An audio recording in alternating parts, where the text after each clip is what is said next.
Inside Winston Cup Racing, a weekly 30-minute look at the men and machines that make up the world's most popular motorsport, with your hosts, Ned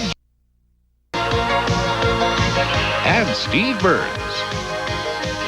Today's show is brought to you in part by Goodyear Eagle Tires. Good really is a difference. And by Old Milwaukee and Old Milwaukee Light. It doesn't get any better than this. Hello, everyone. Welcome to Inside Winston Cup Racing. We're at the famous Darlington International Raceway in Darlington, South Carolina. And boy, Steve, this is a toughie.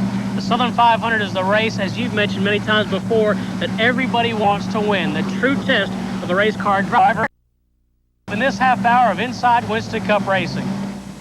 We're here at the Ford test track for the first look at the 1989 team as Inside Winston Cup Racing goes to the Motor City. To win the Southern 500 is to claim one of the greatest achievements. You'll see all the highlights from this Winston Cup Classic. The Busch Grand National drivers tangled with this sinister racetrack. You'll see all the action from the Gatorade 200.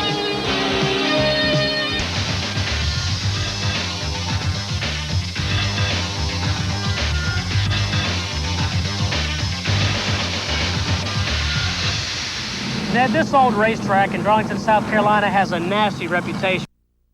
Tough to tame, the Lady in Black, and those are deserved nicknames. And some adjectives that we can't say on television as well. I think the reason, Steve, that it's been labeled that way over the years, it was built back in the late 40s for speeds of 75 or 80 miles an hour, and now they're running twice that. You don't have any room to maneuver. If somebody has trouble in front of you, there's just nowhere to go. You usually see multi-car accidents here on this racetrack. They're running by themselves gets in trouble a lot of times because there is such a fine line as to how you can get around this racetrack, and this creates a lot of excitement, as we saw in this year's Southern 500. Randy Pemberton has the highlight. Lake Speed, winner of the Trans-South 500 at Darlington in the spring, was in hopes of making it 2 in a row. But if that didn't happen, Lake would still go home with a smile on his face, because on Saturday night prior to the race, his wife Risa gave birth to a bouncing baby girl. Lady in Black celebrated its birthday with the 39th running of the Southern 500, and Winston Cup points leader to the green flag. Elliott broke away from the field quickly with Winston Cup champ Dale Earnhardt, Jeff Bodine, Darrell Waltrip, and Rusty Wallace in hot pursuit. The first 100 laps belonged to Elliott, as he never gave up the pushed hard by Earnhardt and Bodine. Early race casualties included Harry Gant with a blown engine, Morgan Shepherd in his new Heinz ketchup car.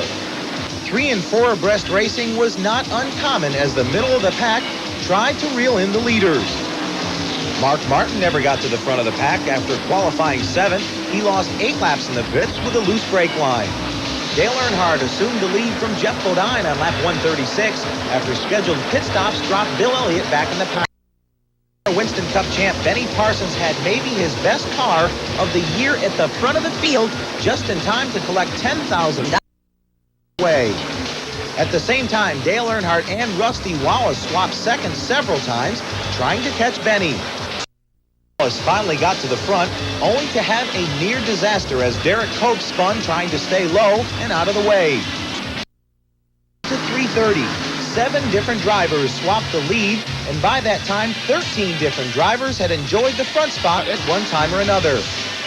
A spin by Dave Marcus in turn 2, then one by Ken Reagan in turn 4 were the last of 10 cautions on the day, and Reagan set up a race in the pits. Elliott's crew got him out first and in the lead for good. Wallace got around Earnhardt after Awesome Bill, but Bill had just a little too much as the current Winston Cup points leader notched his 5th victory of the year in the Southern 500.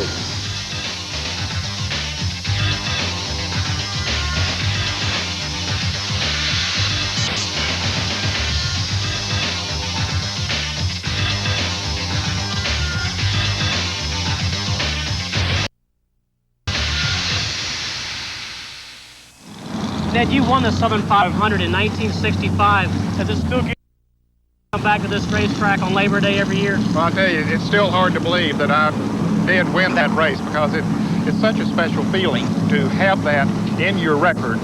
It's something they can't take away from you, and boy, I'm glad they can. It's time now for the mailbox, and our first question comes from Auburn, Massachusetts. Paul writes, what weight oil, and that's the viscosity, is used in Winston Cup racing? Are supplemental lubricants adding to the oil? Well, Paul, for that answer, we'll ask Terry Wooten, who's one of the mechanics on the Quaker State Buick that Ricky Rudd drives. In Ricky Rudd's Quaker State Buick, we run turbo 10W30, the same motor oil you can buy right straight off the shelf in our qualifying motor. And on race day, in our race engine, we use 2050 with no additives. Thanks for writing in. From Steve Carmichael of Tell City, Indiana. Steve writes, I know tire compounds change from track to track, but are the tire compounds the same, for example, on the right rear tires as they are on the left front on a Winston Cup car? Steve, for that answer, we'll go to Scott, tire changer on the Good Wrench Chevrolets that Dale Earnhardt drives. Thank you, Steve, for your question. As for tire compounds, right side tires are always harder than left side tires because of excessive body roll. There's more wear on the right side tires. It's Glen and Riverside where the left side compound has to be harder because of right-hand turns. If your question is unique Inside Winston Cup Racing, you'll receive a Winston Cup Series shirt, hat, and visor from the racing shop. These and other Winston souvenirs can be purchased at every Winston Cup event at the racing shop souvenir stands. Write today to Inside Winston Cup Racing, Post Office Box 240417, Charlotte, North Carolina, 28224.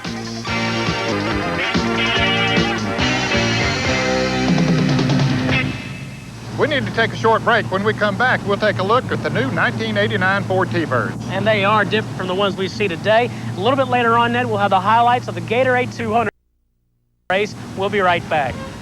Hi, this is Bill Elliott. I'm inside the new 89 Thunderbird. Now stay tuned for more Inside Winston Cup Racing.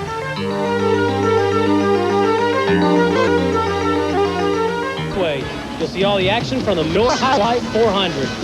And the Busch Grand National Championship fight continued at Richmond. You'll see who's making the charge to the front. Rusty Wallace is in the thick of the Winston Cup Championship race, and it's because of his close-knit team. Success. Ned, the Busch Grand National Series ran here last Saturday. It has been the most competitive season in that series history, with a record number of different drivers winning races. Going into the Gatorade 200, they had winners so far this year on the circuit. And there's a tight battle for the Busch Grand National Championship as we get in. That's right, Ned and Steve. Mike Alexander sat atop of the Busch Grand National point standings for much of the year before falling to third. But going into the Gatorade 200, he was a mere 33 points behind leader Tommy Ellis. Winston Cup drivers who pulled double duty on Saturdays. Pole winner Jeff Bodine jumped to the front for the first 6 laps. But the story of the afternoon was the torrid pace set by Harry Gant in his Skoll Buick. Gant blew by Bodine. The 2 cars left the rest of the field for the first 50 laps. Bodine finally regained the lead on lap 52 the first time. When Bodine finally made his pit stop on lap 78, his brakes locked up, forcing him to. He was black flagged and ended up a lap down. Tommy Ellis started the race 15th and was.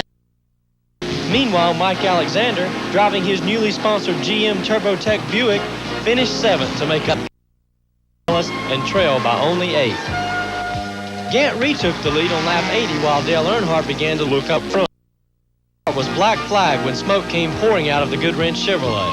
The crew tried to correct the problem, could not the day. That left only Rusty Wallace in the lead lap with Gant by lap 100. But 2 laps later, Gant passed the Kodiak Pontiac to stand alone in the lead frame. When Gant was forced to the pits 3 laps later for a 4-tire change under green, the door opened for 7 cars to get back in the lead lap. With this added boost, Mike Waltrip pushed to the front and passed Wallace on lap 122 of the 147-lap event. But with fresh rubber all the way around, it took just 7 laps for Gant to overtake Waltrip. Patty Moise brought out only the second 144 when she spun in turn 2 and collected the inside retaining wall.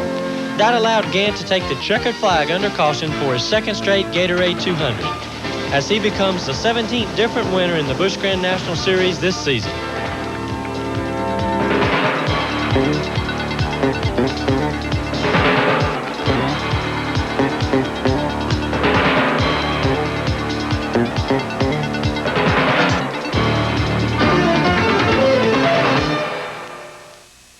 We promised you that from time to time we would spotlight some of the unsung heroes in the sport of auto racing. Our subject this week is the guy who came up through the ranks in the Busch Grand National. And he's another one of those young crew chiefs who has an awful lot of experience. He's Mike Beam, and he calls the shots for the country Pontiac team that Mike Waltrip is the driver for. Mike Beam is one of the youngest and most innovative crew chiefs on the Winston Cup circuit today. And although not one of the most well-known, that should change over the next couple of seasons as Mike leads into the future the ever-rising team of Bahar Racing, which fields cars for Michael Waltrip.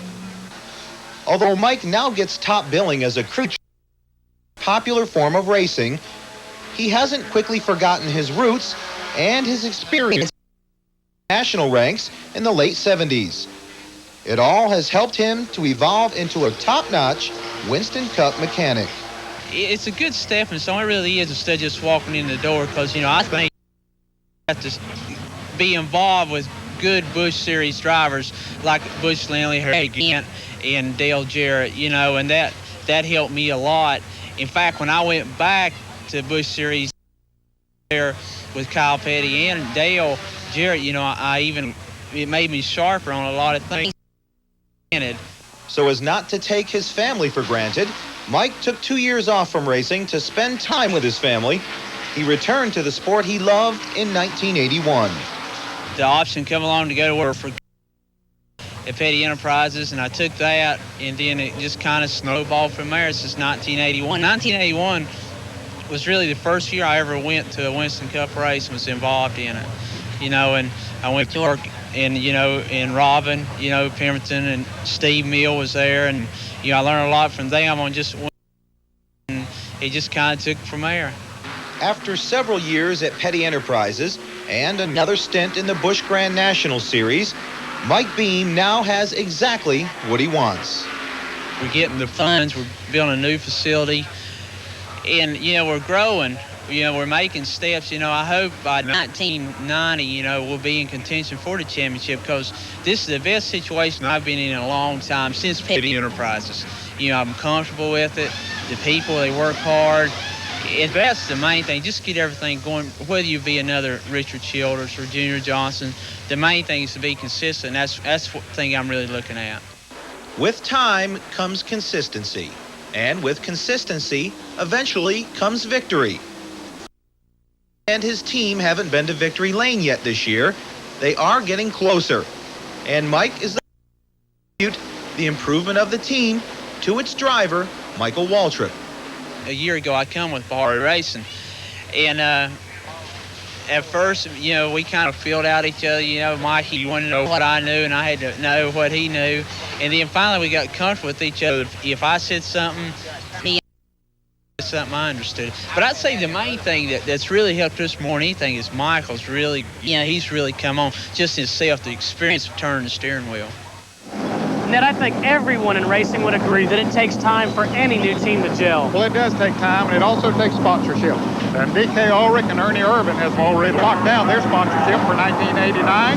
They'll have Pepsi and Kroger back. Ernie is currently battling Ken Bouchard for Rookie of the Year honors. Earlier this season, Irvin was rumored to be on his way out, but is 1989.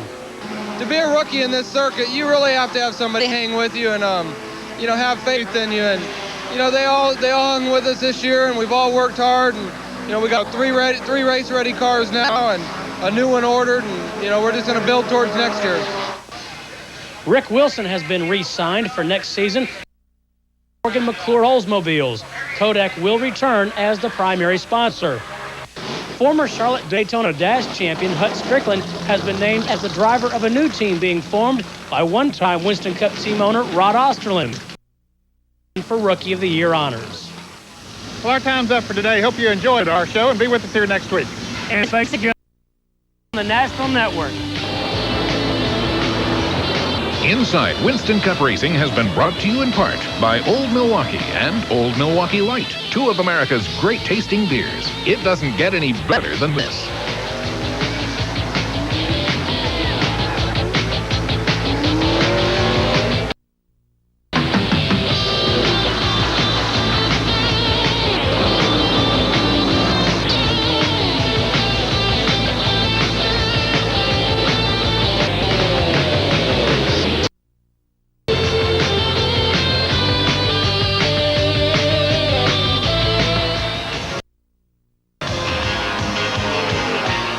Ground transportation for Inside Winston Cup Racing is provided by Fleetwood of this beautiful 34-foot Pace Aero motorhome and a full line of other excellent recreational vehicles.